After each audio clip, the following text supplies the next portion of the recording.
When you can find success in helping others be successful, and that becomes your focus, then all these wonderful things we're talking about can happen.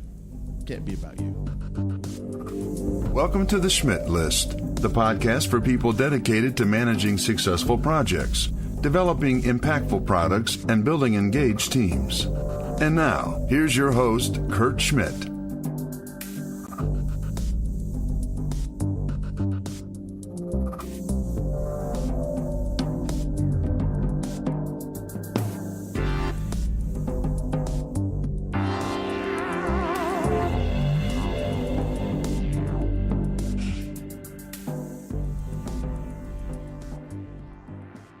So first person I want to thank for being here is Ann Steiner. She's the VP of Product Agility at C Prime and the leader of the band at DevJam.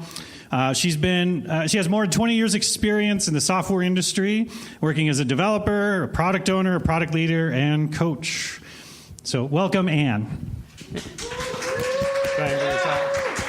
Hey, Kurt, thanks for having us. We appreciate the opportunity to be here. And I just want to give a quick shout out to Andrea and Thomas and her buddy Sandy, who made all the great food and drink for us tonight. Yeah. So the good folks at studio, too. Thank you very much. All right. Next up is one of my favorite people, David Edgerton Jr. He's the Director of Diversity and Inclusion at Anderson Corporation and host of the DEJ podcast. So if you haven't listened to the DEJ podcast, you should. It's a great show. On top of David's day job and the podcast, he's also a founding member at Techquity, which is formerly Blacks in Tech, and then an instructor at both MEDA? I guess you say MEDA, Metropolitan Economic Development Association, and at Hamlin and University. So thank you, David, for coming. And then, not last but certainly not least, we have Amanda Zweerink. Sorry, I knew I was going to butcher it. Zweerink, she's a partner and strategist at Zeus Jones, and she grew up in strategy and design. For the last 20 years, she's been launching, right-sizing, and accelerating consumer technology brands, right? Yeah. But yes, she works and is a partner at Zeus Jones, which is also one of my favorite companies in town. So welcome, Amanda. Okay, so we're going to get started off right away. We're going to jump right into it. The title of this live show was Lean Leadership, and the whole idea where that came from is the idea of intentionally creating space for people to be able to do their best work without a lot of top-down management in order to make that happen. And what I think the thing is that our work has changed over the last few years. It used to be a manager could walk in a room and just tell everybody, like, get this stuff done by Friday, and everybody be scared to lose their jobs. But these days, work doesn't work that way anymore. A lot of it is about understanding what the impact's going to be and why you're doing what you're doing. It's very different. The problem is I don't feel like enough people are talking about it. So one of the reasons why I do the show, one of the reasons why I'm excited to have these folks here is because all of these folks have a very similar mindset about how work should work, if that's a good way to put it. But where I want to jump right in is, in order to be a lean leader or someone that does not need to be a micromanager, I think it starts with how you hire. And how you hire people is extremely important. Am I right, Paul? Where's Paul? Yep. So I want to jump right in. I want to start with Amanda. Yep, you're welcome. I want to start with Amanda about hiring. So what are the types? Zeus Jones is a very flat organization, right? It's extremely flat. Correct. And so no layers at all. Yeah, no layers. So you don't have a lot of leads or bosses like coming in and being like, where's your stuff and why isn't it done? And those sorts of things. How do you hire for that? Like, what are some of the things that you've learned over the years in order to best find the right people that fit in that sort of organization? Well, I think, first of all, you fail a lot. And you sort of learn what does and doesn't work in hiring. We had talked about that when we were sort of prepping for this conversation, right? That, we have changed a lot in terms of the work we even do since we were founded 12 years ago, from pretty digital heavy to any problem that needs solving, which means that the kinds of people we have to hire have changed as well. And so as we were going through that transition, we were hiring the people that did the kind of work we needed when we were a brand new company and not the kind of people who could do the work that would help us grow in the future.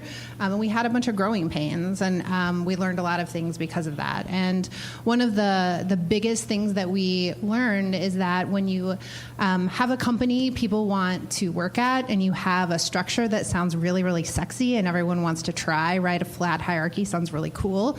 People learn to tell really good stories to get jobs at your organization, right? So when you ask people if autonomy sounds good to them, they will always say yes. But the reality is that's not really true. And so we had to figure out, how do you root out the people who really are cool working autonomously, oh, that's a word. In a flat hierarchy, and the ones who just say that they are. And one of the things that we realized is that the people who are really successful in our organization actually do a lot of stuff. So I'm a partner at Zeus Jones. I'm the co-founder of a food company on the side. I produce a live show that's also a podcast, and I'm the vice president of a nonprofit organization.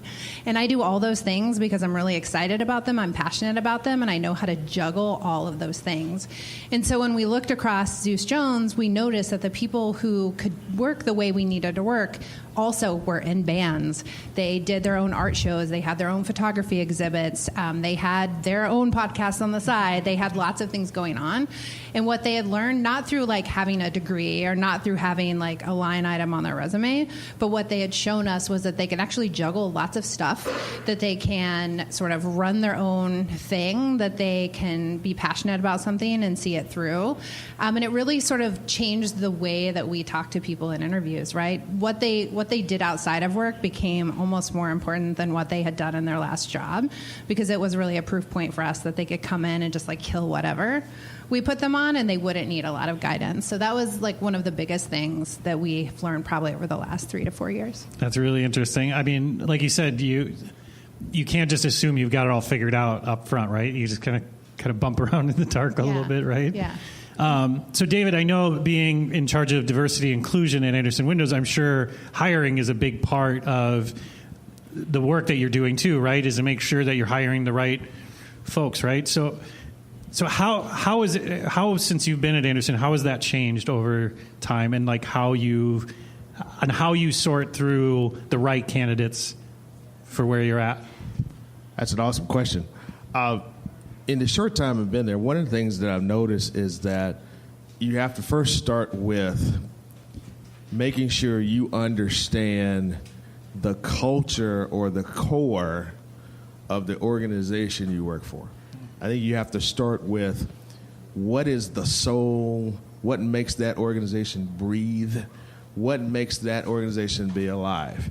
When you are tapped into that and you really got a good handle on it, what I think happens is the organization starts to attract people, right? It starts to put off this vibe that if you're supposed to be there, you start to show up.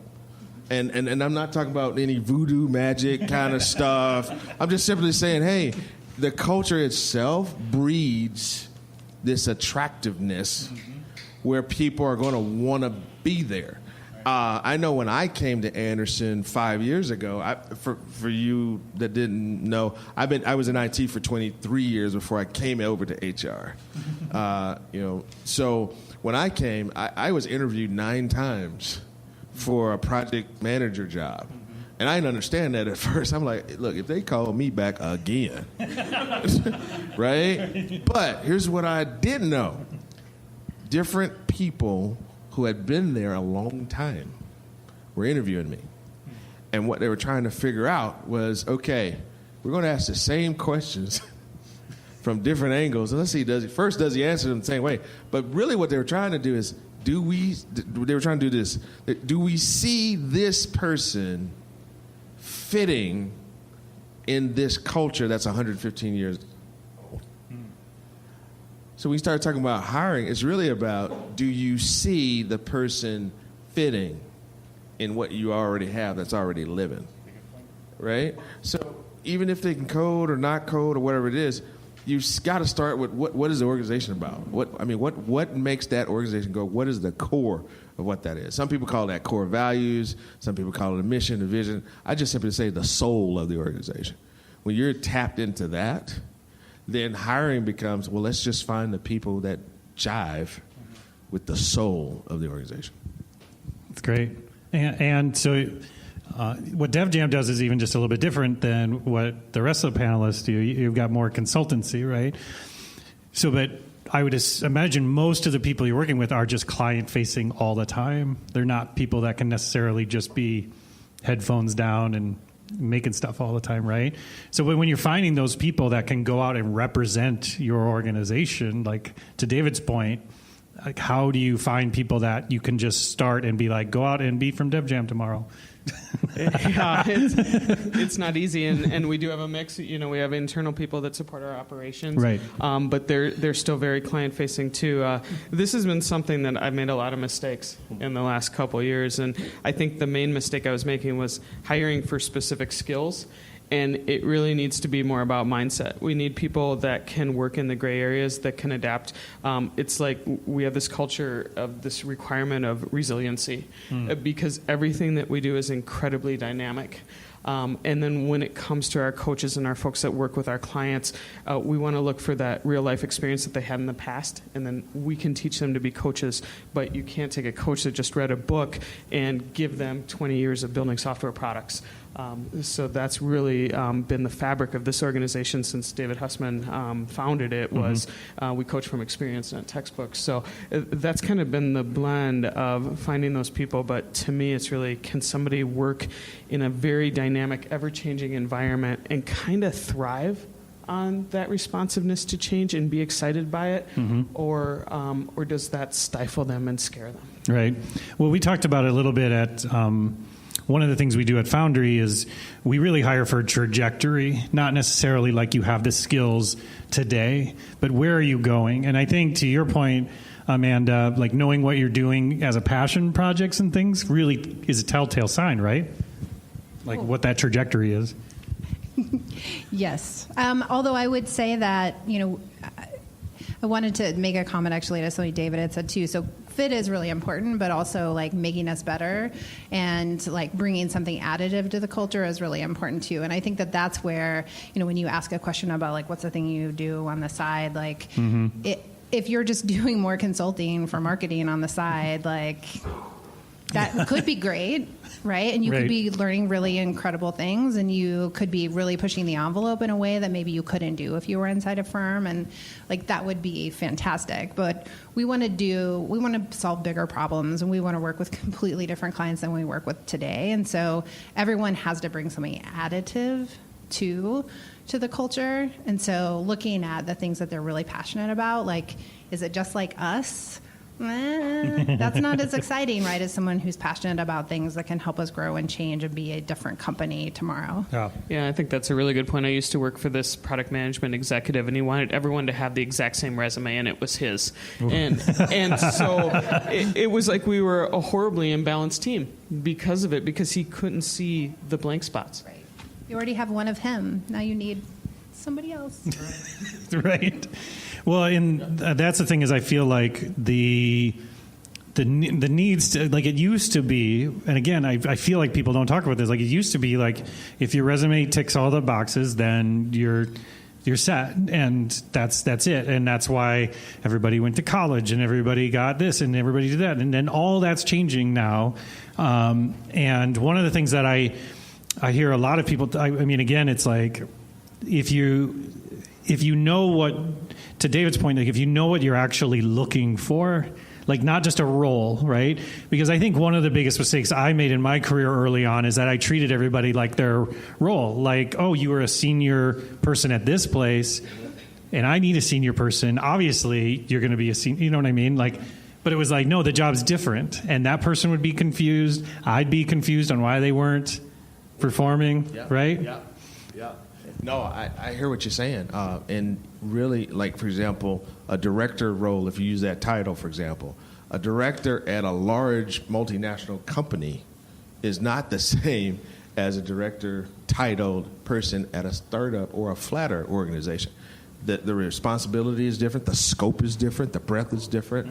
So just because you see title doesn't mean that all the responsibilities and accountabilities that go with that, say at a, and I'll throw some names out here because I know we're recording, but like if you're at like UHG, right? You're a director at UHG, that's not the same as being a director at, I don't know, Starkey. Or being a director at Best Buy. I mean, it just depends on the scale of the organization and what the responsibility is. And to get back to something you were talking about earlier when we talked about the idea of the soul of a place, the soul of a place or the soul of an organization could be you look for people that will grow. That could be part of your culture. Your culture is to grab somebody and put them in a role that we know that they can do today, but as the organization evolves over time, you want to make sure you've got somebody that can evolve with the organization, because what will happen is, as you know, market changes, different things happen out in the environment. You need to make sure that a person can respond to that from a team perspective, from an individual perspective. So you look for that up front. And what we do, for example, at Anderson, when they interview you so many times, the idea is 30 years from now, you'll still be here. Right. So once they got you kind of thing, right? So that's what they're looking for. And the only way that could work is that you're bringing, to your point, all of yourself, 100% of yourself to work. And the only way you can do that is if the culture allows you to do that. You got to be able to find the people who have, podcasts on the side, play in bands, do whatever else, plus the job itself, and can inspire other people to be successful in that environment. I love that, because one of the things I do when we hire new people is I usually do a one-on-one. I sit with them and I tell them, like, we don't hire butts in seats. Like, you're here to make us better. And it was really interesting because I had somebody challenge me recently on that and said, what does that mean? And it means exactly what you just said. Bring your full self to the job. And if you feel like you're not able to, there's probably something wrong, and we should know about it. And we should be able to help try and remove those blockers, right? But with that, I think that because whether you're in a highly matrix organization or you're in a very flat one, I think the idea of building coalition is a big part of being more successful today than it was about I have the right TPS report or something. You know what I mean? So Amanda, like, you haven't been a part of Zeus Jones from the beginning. Like, what are some ways that you found success or not success in building coalition into a growing company where it's super flat? Like, how did you manage that? That's a very good question. Honestly, I think that we hire people who will come in and just say it like it is. So I'm not from Minnesota. I don't have a Minnesota nice bone in my body. Do you take 30 minutes to say goodbye when you're... I don't. Okay. I actually, which That's is the one test. where you just like sneak out the back and no one knows you left. That's the one that I do. I'm a little bit of a hermit. And we tend to hire people who are like that. And so it's a lot of very frank conversations. It's a lot of just getting up in people's business. There's no place to be shy, right? So if you sort of hang back and let the work and the world go on around you, like, you're going to fail. You have to sort of be willing to just like get in there and do whatever needs doing. So I think the other thing, about us, yes, we're sort of famously flat, but we also have no waterfall processes. So we don't, like, as a strategist, I don't like write a brief and then brief a creative team and then they go in a hole and they come up with an idea and then they come out of the hole and pitch me the idea. Like, that's not how we work. So everyone is sort of along for the ride from the very beginning of a project through to the end, or through to like when it just doesn't make sense for a strategist to be on a photo shoot, for instance. And so you are forced to be part of a team always, and you are forced to bring your whole self and all of your ideas, even when it's not your job sometimes, and even when it's scary. And so I happen to be the kind of person who will just like throw myself on the bomb always, and sort of hustle my way into any conversation. And again, when you sort of look across Zeus and the people who've been really successful, the people who have been able to, build credibility and responsibility and respect of their teams, like, those are the people who succeed in our environment, the people who are just going to go at it. and go at it really, really hard. Yeah. And so again, to bring it back to hiring, like when we're trying to find the people that work for us, like we're looking for evidence of that. Like, have you pushed your way in? Have you just taken something and gone at it hard? And have you figured it out? Have you just figured it out? Tell me about a time when someone gave you a job you didn't know how to do, and how did you figure it out, right? And so it just, like, coalition just happens naturally in an environment like that. Yeah. There can't be square pegs and round holes.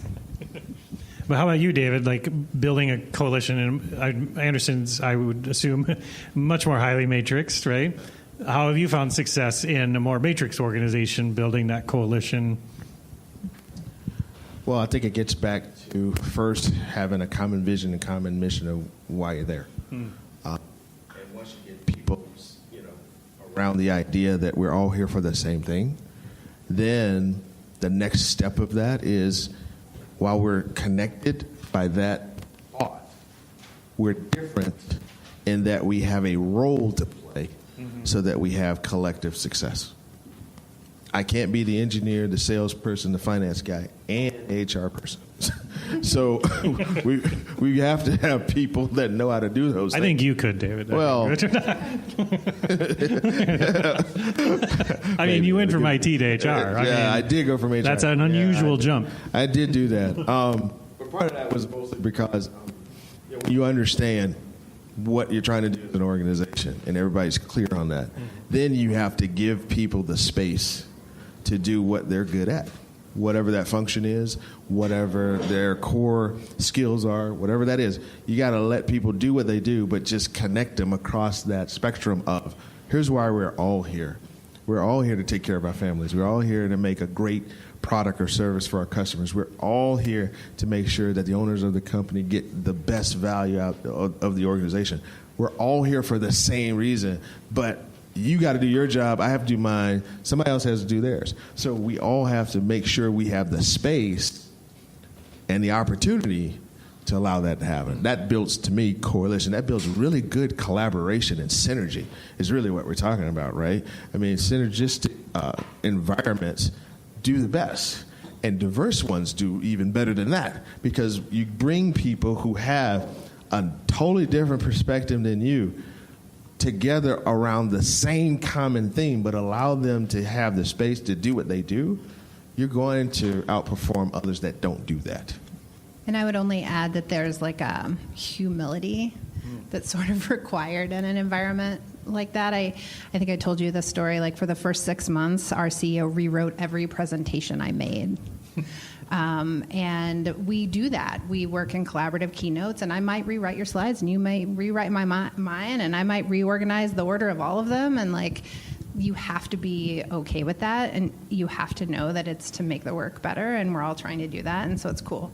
So that all of that sort of like, that's my job, or I'm precious about that work, it all just sort of sloughs off over time and just becomes something different. That's because everybody wins when it's done right. The work is better. Everybody wins. Yep.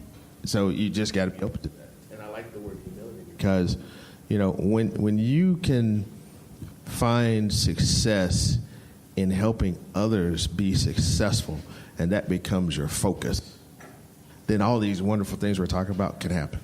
Can't be about you. And that's an interesting point, David, because it's not even like just about helping others, but maybe humility is about like letting other people help you. That's one thing I struggle with personally a little bit, but it's why not? And to be humble enough to say I need help, or I'm not good at that thing, and let's do it together. No, I like that because I'm up here with 3 very prominent panelists.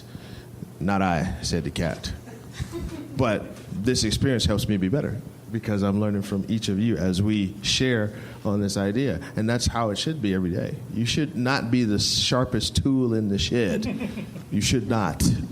You're in the wrong shed. You might be in the wrong warehouse as well. Yeah. Right? Yep. So that's a good point, because I totally agree with all you. Like, I think there is a strong bit of humility, but what I run into is that imposter syndrome that gets in the way of some of that stuff. And I know, like, the whole term imposter syndrome is kind of new, and people have been talking about it for a while, but being very like open about how you feel about that is difficult, right? Like I would love employees to come to me and say, like, I don't feel like I know what I'm doing, but I know they're scared shitless to do that because I'm the president of the company. Like, you know what I mean? Even though it's a small company, like I hope people come and say, like, and I feel like, though, it's a two-way street. Like, I can create as much space for someone to be able to do that, but I need them to come the other way, right, and do that. So I would love to pick your brain, Amanda, about that specifically that editing the PowerPoint thing. But was it intentional? Keynote, we would never use PowerPoint. Well, sorry, Keynote. Yes, how gauche. Jeez, Kurt.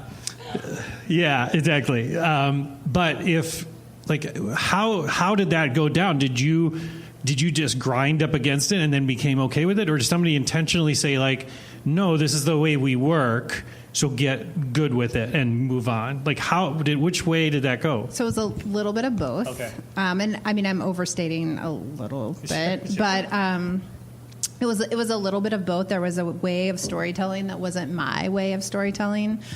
There was a little bit of trying to sort of impose a storytelling structure on me that didn't work.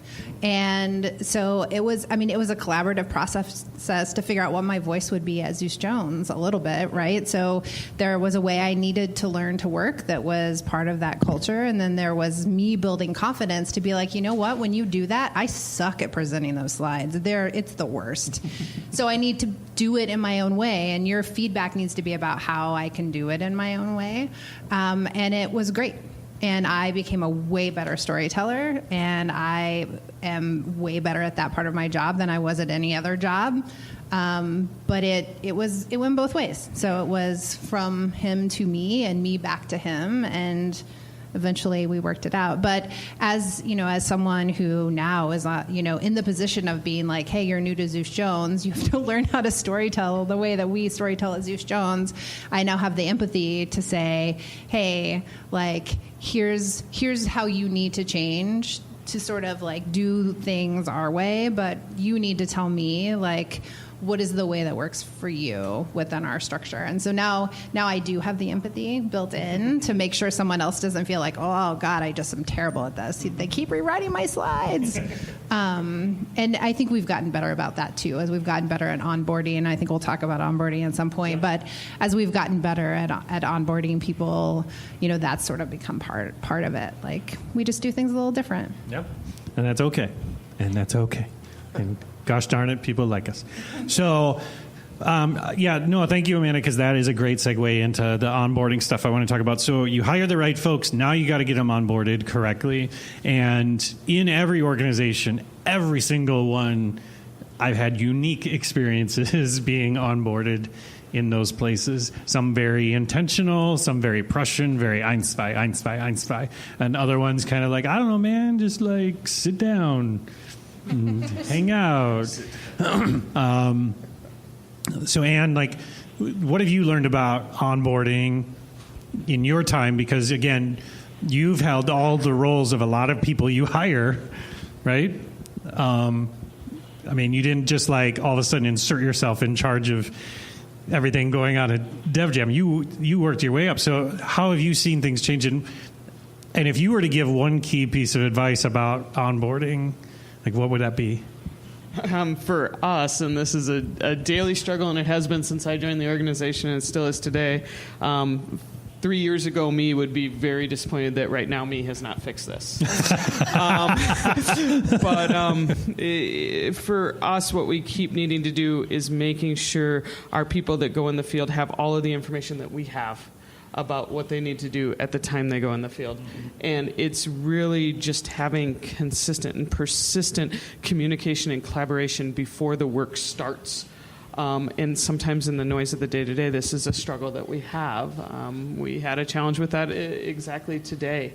And so it's one of those things that we need to continue to be more and more disciplined about. And I think it's so easy to say, you know what, I don't have time. David's starting today, but I don't have time to sit with David. I have these 3 other calls and these other things. But that time that's wasted of, okay, I'll talk to him in 2 weeks or something like that, it makes his new experience kind of suck, and then it just becomes wasted potential that was David's 2 weeks.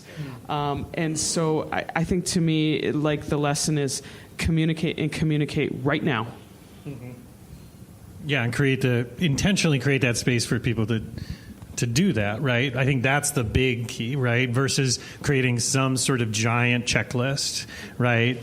But intentionally creating those opportunities for people to say that. Because, I mean, like, David, what if I'm new to a company and I don't know what I don't know? What should I do?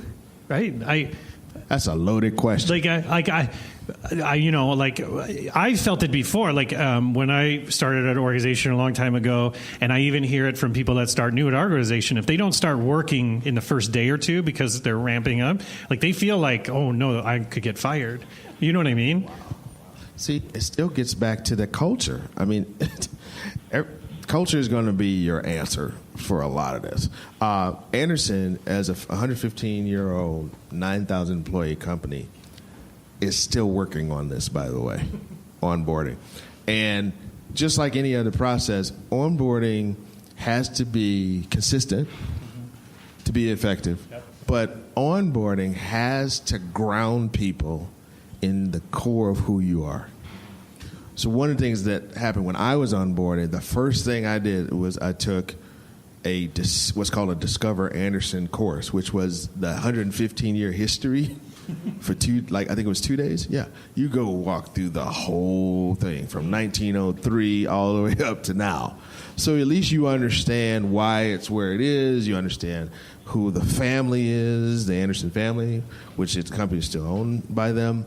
You learn why it's in Bayport versus Hudson, and why it's on the river, because the logs went up the river so you can make the windows out of the wood, that kind of stuff. You learn all of that.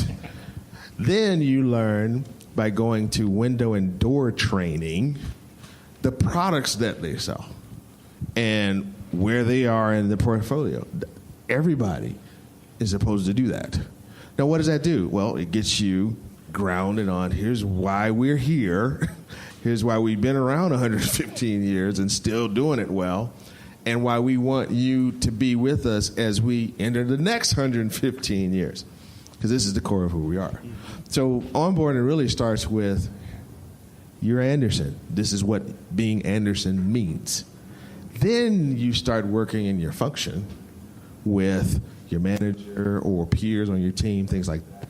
And they work really hard to make sure you're comfortable with knowing your responsibilities, knowing your accountabilities, and knowing who you are responsible to, your stakeholders, things like that, so that as you begin to ramp up your work, as you begin to walk into that role, you can be successful. Now, one of the things that I like about Anderson, and still happening now, and over the next 10 to 15 years, it'll be great to see how this evolves. There's somebody that's been there 32 years that has done what you've been doing, you can find, who can sit you down and actually talk to you about, here's how we got to where we are, and here's how we can help you. And that's something in my new job I'm trying to actually foster more of. Because in the next 5, 10, 15, 20 years, we're getting ready to lose a lot of people that have 30 years of experience, 35 years of experience, 40 years of experience, 45 years of experience. And what we want to do is leverage those wonderful people who've been there to help us with onboarding our younger people coming out of college or coming into the organization, to give them that breath of, here's why this organization is still here, and we want you to take that, make it better, and project it into the future. So I love what you're saying about the history being the fabric. Everywhere I work, I like to understand the history of the organization. I like to share that with new people. And it's interesting because it brings this camaraderie and loyalty too. I was in the Marine Corps, and one of the big things that they teach during boot camp is Marine Corps history, which is a very interesting slant on U.S. history. But it gives this sense of ethos that people came before you that had to do things that are harder than what you have to do today, and you cannot let them down. And also in business, I think it helps us to understand why things are, and whether it's good or whether it's broken, at least we know why, so we don't have to repeat the same mistakes. Absolutely. So Amanda, do you feel like that, even though your organization is not super matrixed, is the why one of the most important things about onboarding? The like why we do what we do? Sort of. I mean, I think so. When I started at Zeus Jones 5-ish years ago, onboarding was meeting with this great woman named Deb, learning about my benefits, and then I started work. And again, that so they just push you out the door. So we didn't have a checklist at all. Nevertheless, a really long checklist. And what we learned as we grew, so we were about 30 people when I started. We're about 50-ish, 55 people now, which is a big change, really. So when we went from like 35 to 50 people, we hired a bunch of people over just a couple of years. There's not very much attrition at Zeus Jones. And so we had to figure it out. And we realized that it was taking people about a year to figure out how to work at our company. So you don't have a boss. No one tells you what to do, and you have to show up on day one and figure out how to work there, basically, right? And so we set out, we had a goal to cut it to 6 months. Can it just take people 6 months to figure out how to have a job here? And we started really focusing on onboarding. So that's been in the last sort of 2-ish, 3 years that we've really started doing that. And so, you know, you start on day one, you do all of your benefits, and you get your laptop, and you learn that you don't have a desk because everyone hot desks because we're cool or whatever. And I hate hot desking, by the way. I have a desk.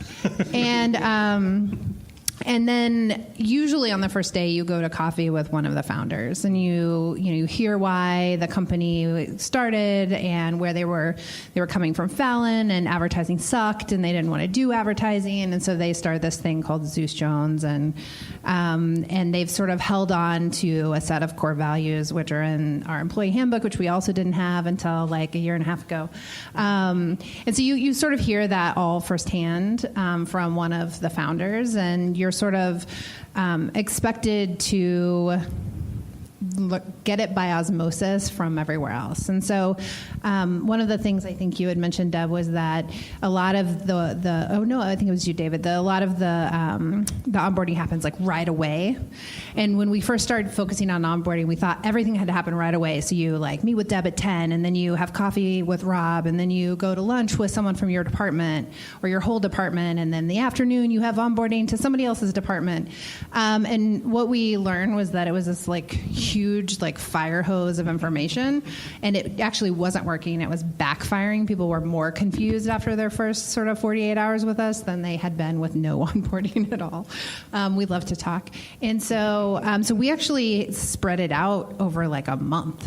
So you come in, you learn, what your insurance is, and you learn what Zeus Jones is about, and then you shadow somebody. You go to work on projects with someone who does what you do, and you just sort of see how it works and get your feet wet.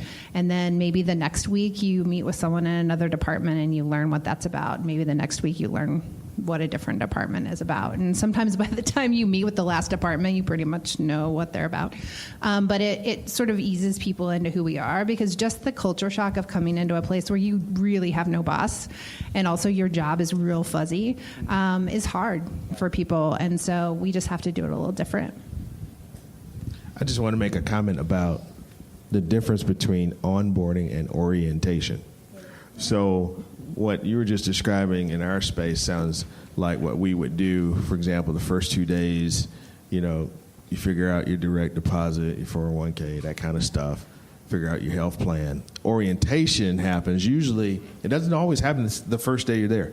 It's kind of a rotating, moving kind of thing. You could go to orientation 3 days later, 3 weeks later, just depends. That's the part where I say we have to get a little bit better at how that happens. So that's orientation. But onboarding is when you start to really get into the culture of the organization, and that happens over time. There's not a set time for that, but there's certain activities that we encourage managers to do with employees, like For example, make sure that they have their first one-on-one by a certain time. Make sure they take them out to lunch just to make sure they're doing okay by a certain amount of time. That window and door training I told you about, that's an optional training, but it's now being encouraged more because we want people to know what it is we make and how we make it so that they can tie to that process their role, because that's important too with onboarding. How do I add value to the organization from my seat? So if you can help them understand that from the beginning and know how they fit into the overall vision of the organization, that will help them with their onboarding tremendously. Because then when they come to work every day, it's like, oh, I'm here because I'll just say I'm coding, right? But I'm coding a piece of software that goes to the factory floor to make sure that whenever the window is put together, there are 4 right angles, right?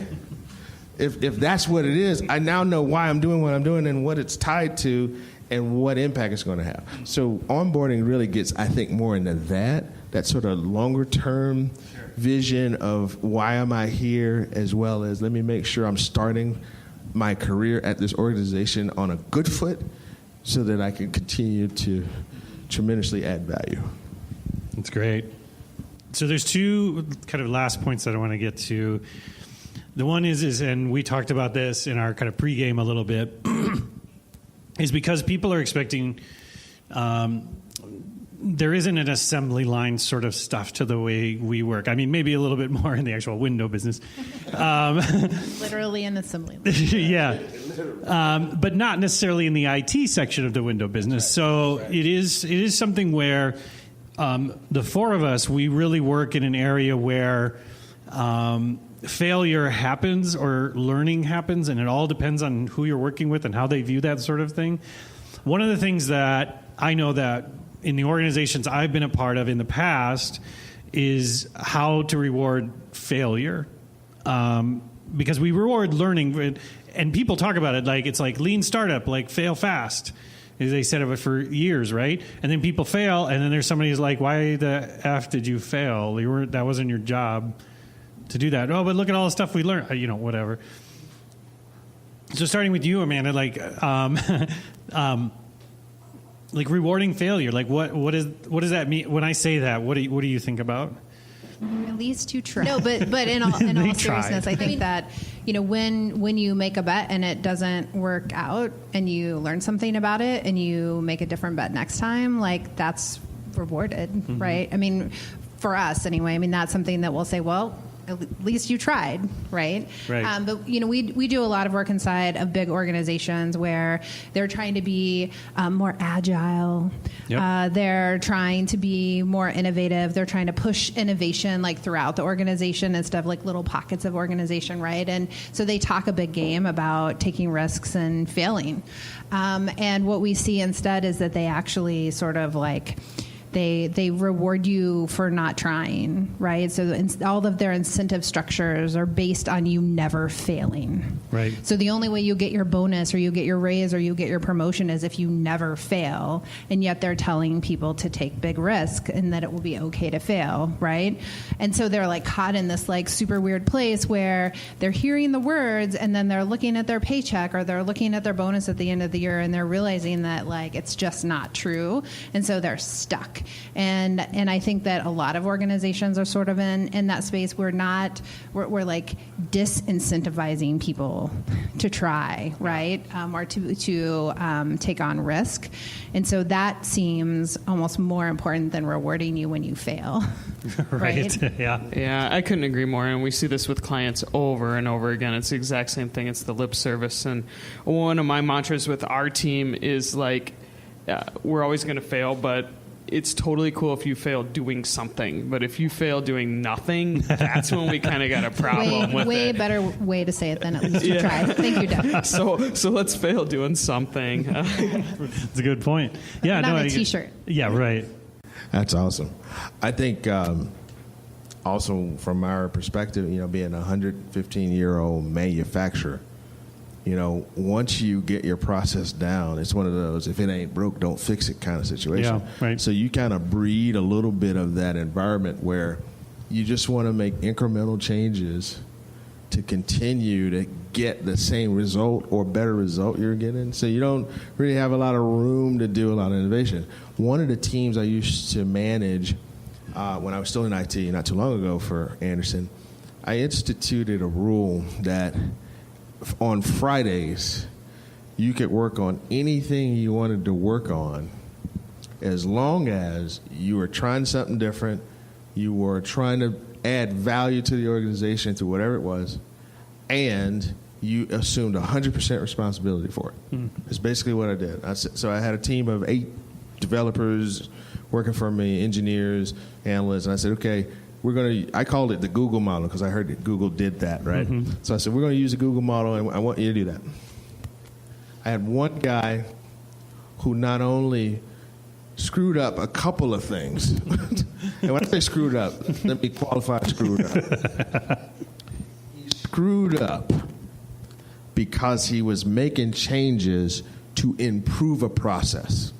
But because the process was so convoluted, when he finished putting in his new process with his new data, he missed a couple of parameters. And when he missed the parameters, we ended up shipping product to the wrong place that wasn't ordered. Oh, man. We had a few challenges, if I remember that problem correctly. However, I promoted this guy to senior software engineer in the same year. So when we talked about it later, it was like, okay, well, people say, well, how do you do that? I said, here's why. He spent his time, found problems that needed to be solved on his time that I gave him, created a whole plan around it, went in and did all the work. He tested it as good as he could, but he still missed something. When it went down and things, basically broke, he stepped up and said, hey, here's what I need to do to fix it, put a team together to figure it out. The team went in, fixed the problem, resolved the issue, and he did a presentation on what he did, how he messed it up, how he fixed it, worked with the team, got it back on track, and what he learned from that entire process. So we don't necessarily reward that enough.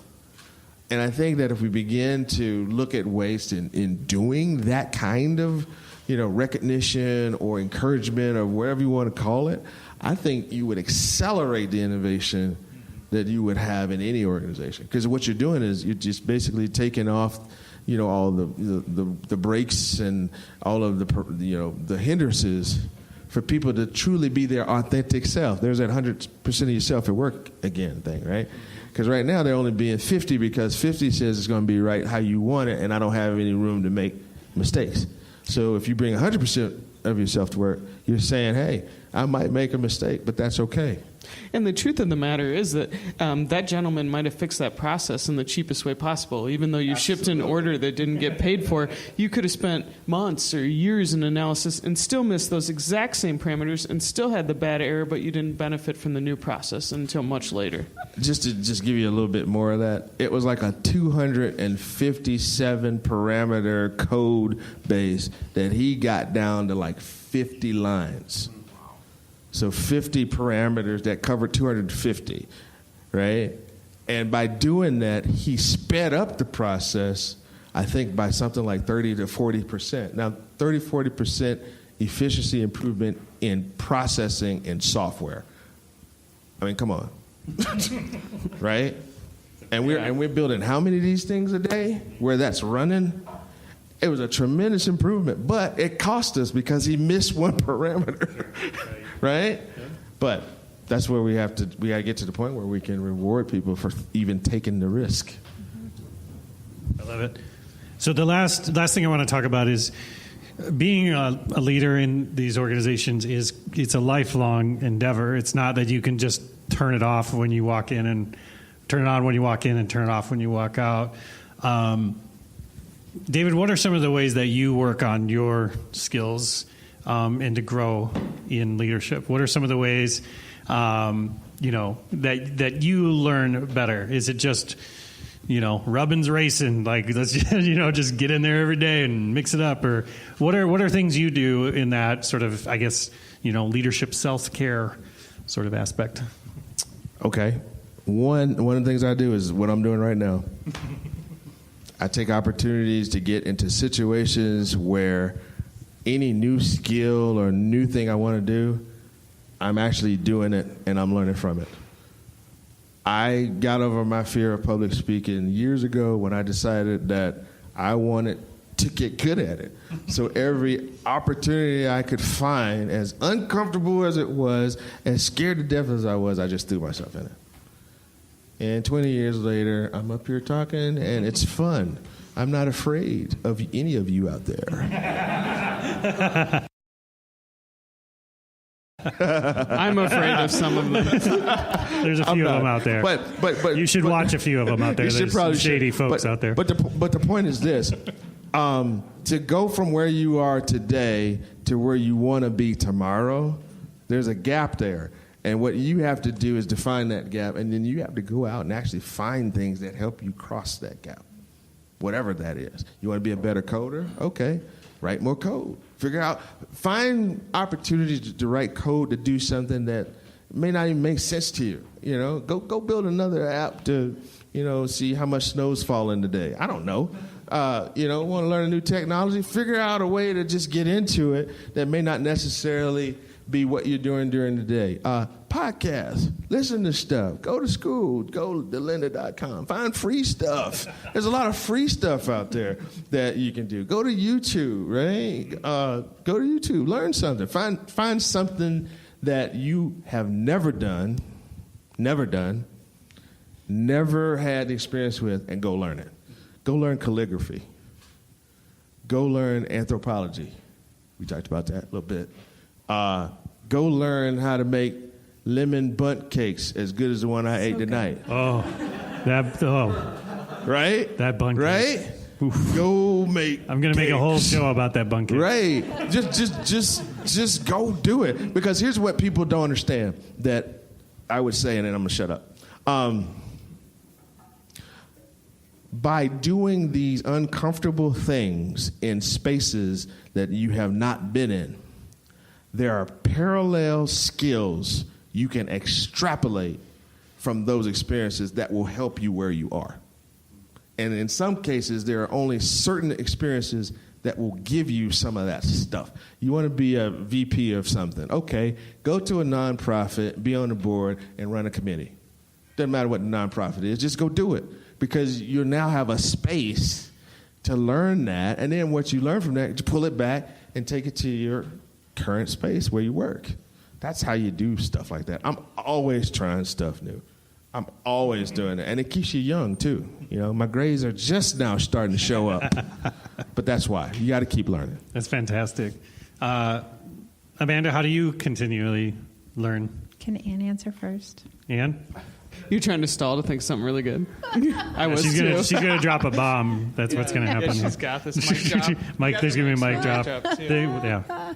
All right, and what do you do to continually learn as a leader in your organization? So every night before bed, I get the laptop and I turn on the Schmidt List podcast. And then, I'm sorry, I was supposed to start with that, wasn't I? I'll give you the 20 later. Yeah, I listen to Kurt's intro music, and then I'm fast asleep, and I get a great night's sleep. There you go, perfect. And then, it's a great day the next day at DevJam. For me, I've never been an academic learner. I've never been a big reader. It's always been experiential for me. The last 2 years of my life have been an incredible crash course on you have no idea how to do this thing, but you need to do it anyway, so just go do it. And like you said, the imposter syndrome of, courage isn't the absence of fear. It's just going ahead and doing it anyway, and practicing and learning that thing. So to me, that's been a lot of it. And then I think the experiences we have are so humbling that to me, it's becoming more and more about listening. Listen to your clients, listen to your teammates, listen to the people around you, learn from everybody, and maybe start out by assuming you're wrong instead of assuming you're right, or at least trying to understand why is this thing that I think, where are the flaws. So that's where I've been really trying to expand and grow and just challenge myself, because everything that is my being, my job needs me to be something else. I'm an engineer by trade. My last name's Steiner. I am incredibly German, incredibly detail-oriented, and want everything to be just so, and that's not the world. So it's that continuous kind of internal struggle of, no, we're not going to work that way, and you're going to do it. I mean, I agree 1,000,000% with learning by doing. I think it's been true every step of my career, which is a kind of a weird one. I've had lots of different kinds of jobs, and lots of people have given me jobs they never should have given me. That I faked it real hard until I made it or not.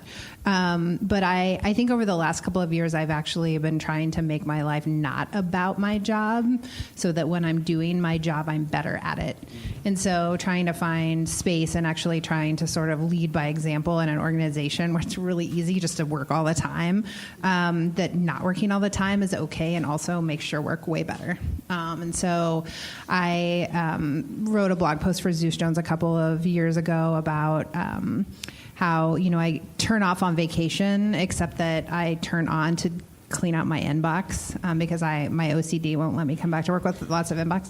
But just freeing my mind and watching a movie or listening to a podcast about skincare instead of about lean startups, and watching trashy television, all of those things, like when I come back to it, I'm way fresher and I'm way sharper, and giving myself permission to do it has been the hardest thing for me. Like giving myself permission not to work all the time has been the hardest thing, but I'm way better. So be honest, did you write the blog post about shutting off while you were on vacation? I didn't.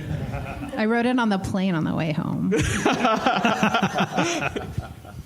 That's awesome. So yeah, I completely agree with everything you're saying, because I think it's important that is that everyone out there who has leaders or people that you respect or people you work for, like these amazing leaders, like just because you have a title does not mean you don't need coaching or you don't need to grow or learn. I see it all the time when somebody who is a VP of blah, blah, blah, big blah, blah, blah company, they assume you got it figured out, because you got that title, and they assume you don't need any more coaching, or you don't need. That's when you need the most coaching, I feel like. And either hopefully you're working in an organization that has leadership that does that, or at least are open to hearing that feedback that you do need that. I want to thank everybody here for being so vulnerable and showing up and explaining, like, again, the true path to really good leadership is not that you just know everything and that you just are born super smart. For me, I tell people all the time, like, how did I get to where I'm at? Well, I put my foot in my mouth more times than the other person did, probably, and was able to take the punches with it and be able to grow from it. So I want to thank everybody here for joining us, and then we're going to move into Q&A. So thank you. Thank you. Thank you, Kurt. Thank you for listening to the Schmidt List. If you want to learn more about how Foundry accelerates innovation, check out foundrymakes.com. And if you'd like me to speak about establishing a growth mindset at your conference or with your team, drop me a note at kurt@foundrymakes.com. Oh, and the next time you're on the internet, head to iTunes and leave the show a review. If you enjoyed this episode, please share it with a friend, because sharing is caring. I truly appreciate you taking the time to listen to the show, and I hope you have a fantastic week.